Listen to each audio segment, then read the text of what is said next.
Hit TV YouTube channels లో మీ వ్యాపార ప్రకటనలకు మరియు ప్రమోషనల్ ఇంటర్వ్యూస్ కోసం వెంటనే సంప్రదించండి.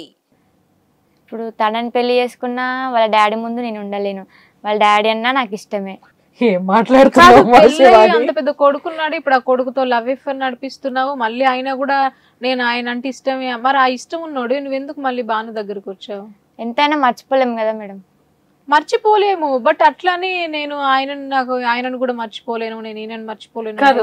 ఆయన దగ్గరికి వెళ్ళే లోపు మౌనిక అసలు ఈ స్టోరీ నడుదా బాను తర్వాత ఏమైంది? ఆ ఫోటో చూసిన తర్వాత ఇంకా సరేలే చూద్దాం అన్నట్టు నేను ఆపిన బానుని. ఇంకా బానుకి చెప్పలే, వాళ్ళ డాడీకి చెప్పలేదు. వాళ్ళ డాడీకి చెప్పాలన్నా తను రెస్పాన్స్ అవ్వడు. సో ఇప్పుడు అట్లా ఉండిపోయింది. సో దెన్ ఆఫ్టర్ ఓకే, ఇప్పుడు ప్రసాద్ ఎవరో నీకు తెలిసింది. అవును మేడం. ఇప్పుడు వరకు రెస్పాన్స్ ఇయ్యని ప్రసాద్ బాను తండ్రి. కాల్ చేసినావా? ప్రసాద్కి కాల్ బ్లాక్ చేసింది. ఎంత ప్రేమగా చెప్తున్నా ప్రసాద్కి, అంత ఏజ్ పర్సన్ పట్టుకొని శివాని.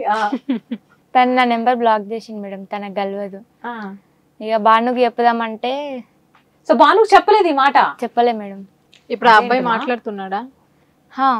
మాట్లాడుతున్నాడు, అబ్బాయికి తెలీదు. నేను చెప్పలే. ఇంకా ఇప్పుడు చెప్పుకోవాలి కదా. సో ఆయన ప్రసాద్ అనే వ్యక్తి ఫస్ట్ నీ తప్పు.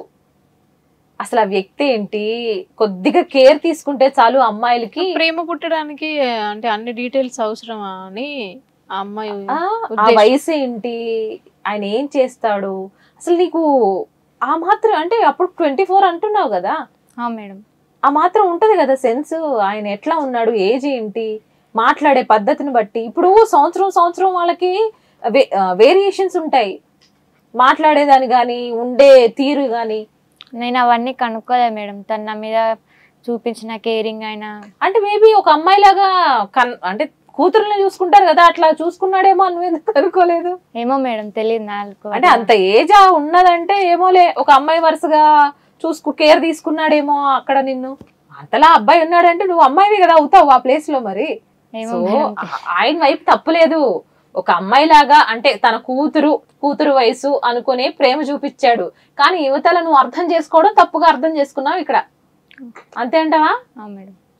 సరే శివాని, ప్రసాద్ వాళ్ళ నాన్న అని తెలిసిపోయింది. అసలు ఇప్పుడు ప్రసాద్ విషయానికి వస్తే ఆయన నీతో ఎలా మాట్లాడేవాడు, ఎలా బిహేవ్ చేసేవాడు? అంటే ఇప్పుడు లవర్స్ అంటే ఎట్లుంటారు మేడం, సేమ్ అట్లానే ఉండేటోడు నాతో. నీకు ఎప్పుడు నా ఏజ్ ఇది, నాకు పిల్లలు ఉన్నారు, నాకు ఏం చెప్పలేదు మేడం. అట్లీస్ట్ నీకు డౌట్ రాలేదా? ఇంకొక అతను మనతో అంత క్లోజ్గా ఉంటుండే అంటే ఇంకా మనకేం డౌట్ వస్తుంది మేడం? అంటే నువ్వు అంటే బేసిక్ గా అడుగుతావు కదా మీకు పెళ్ళయిందా అంటే, ఈవెంట్ లో ఫస్ట్ మనం ఎవరన్నా కలిసినప్పుడు అంటే మనకు ఒక డౌట్ ఉంటది కదా, ఈ అబ్బాయికి పెళ్ళయిందా లేదా, ఇష్టపడుతున్నావు అంటే తెలుసుకోవాలి కదా ఫస్ట్. నీకు ఆ ఆలోచన కూడా రాలేదా? లేదు మేడం, నేనేం తెలుసుకోలేదు. తెలుసుకోకుండానే ఇష్టపడ్డావు. ఆయన మాట్లాడాడు, ఏ విధంగా చాట్ చేసేవాడు? హాయ్ బుజ్జి, తిన్నావా, ఏం చేసినావు, ఎక్కడ పేరు బుజ్జియా? బుజ్జిగా నార్మల్ గా ఆయన ముద్దుగా పిలుచుకునేవాడు. ఏం చేసినావు, ఏడున్నావు, తిన్నావా, ఇంకా ఎట్లా మాట్లాడతారు మేడం నార్మల్ గా అట్లా. ఆయన నార్మల్ గానే మాట్లాడేవాడు. జనరేషన్ గ్యాప్ ఉంది కదా. పోనీ ఇక్కడ వరకు అయితే ఓకే, మరి వీడియో కాల్స్ లో ఏం మాట్లాడేవాడు? ఇంకా ఎక్కడికైనా వెళ్ళినప్పుడు ఎక్కడున్నావు, ఏం చేస్తున్నావు అని వీడియో కాల్ చేయమని. ఎవరితో వెళ్ళినావు, ఎందుకు వెళ్ళినావు, అంతే. అంతకు మించి లేదు ఎవరితో వెళ్ళావు, ఎందుకు వెళ్ళావు అని అనుమానమా? అనుమానం కాదు, ఈమెకి ఏమనిపించింది, ఆహా ఇంత కేర్ తీసుకుంటున్నాడు నాకు అనిపించింది. ఇప్పుడు అవతల పర్సన్ కూడా ప్రేరేపిస్తున్నట్టే కదా ఈమె ఇష్టపడడానికి. నువ్వు ఎక్కడికి వెళ్తున్నావు, ఏంది, ఎవరితో వెళ్తున్నావు అని అంటే అది నాకు అనవసరం. ఫస్ట్ ఆఫ్ ఆల్ నువ్వు ఎక్కడికి వెళ్ళినా కూడా ప్రేమ కేర్ చూపించాడు. నేనేమంటున్నా, ఒక తండ్రి స్థాయిలో ఉన్నట్టు ప్రేమ చూపించాడు. ఎక్కడ కూడా అసభ్యకరంగా మాట్లాడలేదు, లేదంటే ఇట్లాంటి పదాలు ఏమైనా వాడేవాడా? మీ మధ్య ఏమన్నా చాట్ రొమాన్స్ ఏమన్నా జరిగిందా? ఏం లేదు మేడం, ఏం లేదు.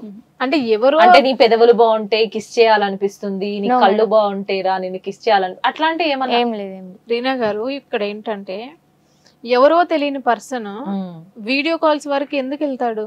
అది ఈమంత కూతురు ఉంది ఆయనకి. సరే కేరింగ్ అంటే ఓకే, సరే ఈమె ఫోన్ చేసినా కూడా ఆయనకి ఎన్ని వర్క్స్ అయినా ఉండొచ్చు. బట్ ఈ ఒక అమ్మాయి ఫోన్ చేస్తే నువ్వు ఫోన్ చేసి నువ్వు బాగున్నావా, నువ్వు ఎక్కడికి వెళ్తున్నావు, నువ్వు ఎవరితో వెళ్తున్నావా, ఎన్నిసార్లు చేసేవాడు తరచూ రోజు? అంటే నువ్వే చేసేదానివా లేదంటే ఎక్కువ కాల్స్ అటువైపు ఇటువైపు నుంచా? అటువైపే మేడం. అటువైపే ఆయనే చేసేవాడు. ఆయననే చేసేవాడు. ఎప్పుడైనా నీకేమైనా చెప్పాలి శివాని, నువ్వేమైనా అనుకుంటావేమో అని చెప్పలేకపోతున్నాను, అట్లాంటివి ఏమి డిస్కషన్స్ ఏం లేవు? ఏం లేవు మేడం. సో ఇక్కడది ఏమనుకుంటున్నావు మరి? అయితే చేసింది తప్ప అయినా నువ్వా? నాకు ఏం అర్థం కాకుండా మీ దగ్గరికి వచ్చి, నా ఏజ్ ఇది, నాకు పెళ్ళైంది, నాకు పిల్లలు ఉన్నారు. ఇప్పుడు నువ్వు నన్ను ఇష్టపడుతున్నావు అని అంటే నీ బిహేవియర్ నాకు అర్థమైపోయింది. నేను ఎట్లున్నా, నేను నీ కూతురు అనుకున్నా, తండ్రి అనుకున్నా, ఫస్ట్ ఆఫ్ ఆల్ నీ బిహేవియర్ నాకు అర్థమైంది కదా, నువ్వు నాతో ఎట్లుంటున్నావు, ఎట్లా చేస్తుంది. ఏదైనా డిఫరెంట్ గా మాట్లాడితేనే మనం వీడేంటి ఇట్లా మాట్లాడుతున్నాడు అని అర్థం చేసుకుంటాం. అబ్బాయి అయినా కూడా అంతే, ఈమెంది ఇట్లా మాట్లాడుతుంది. అలా జరగలేదు కదా. అదే ఇప్పుడు ఆ అబ్బాయి అర్థం చేసుకో, చెప్పకపోవడం తప్పే కదా. నేనేమంటున్నా, ఈ తిను శివాని ఏమన్నా అపార్థం చేసుకుందేమో అని అనుకుంటున్నా, అది ప్రేమ అని అనుకుంటుంది అని నేను అనుకుంటున్నా. నేనేమంటున్నానంటే ఇప్పుడు వీళ్ళిద్దరి మధ్యలో అంత ఎన్ని మంత్స్ మీరు నార్మల్ గా కలిసి ట్రావెల్ చేశారు ఈవెంట్స్ కి? అట్లా తను ఈవెంట్స్ కి అక్కడ ఏం రాలే మేడం. Only chatting, calls. ఎన్ని రోజులు మాట్లాడాడు? అసలు అది ప్రేమ అని ఎట్లా అనుకున్నావు తల్లి? ఎన్ని రోజులు మాట్లాడాడు అట్లా? 4 నెలల. సరే ఈ 4 నెలలు ఆయనైనా చెప్పాలి కదా. ఇప్పుడు ఈ అమ్మాయి బిహేవియర్ అర్థమైంది కదా. దాకా పెళ్లి ప్రేమ వ్యవహారాలు లేవంటుంది కదా. అరే ఒక పలానా పర్సన్ కి మనం తెలిసిన వెంటనే హాయ్ అండ్ ఎట్లున్నారని మెసేజ్ చేస్తాం. మళ్ళీ ఎప్పటికి చేస్తారు మీరైతే? ఓ 4-5 రోజులకో, వారం రోజులకో, సరే అట్లీస్ట్ ఒక 4 days కి చేస్తారు. డైలీ చేసుకుంటే ఏంటి అక్కడ కమ్యూనికేషన్ వీళ్ళిద్దరికి దగ్గర అవుతుందని కదా. సరే ఆయన ఆ ఉద్దేశంలో లేకపోవచ్చు, బట్ ఈ అమ్మాయి బిహేవియర్ నాకు అర్థమైంది కదా అంటున్నాను నేను. ఈ లోపు నువ్వు ఎప్పుడు చెప్పలేదా? చెప్పలే మేడం. ఒక్కసారి కంప్లీట్ గా ఐ లవ్ యూ అని చెప్పేసాడు, అప్పటికే ఒక్కసారికి బ్లాక్. Black madam.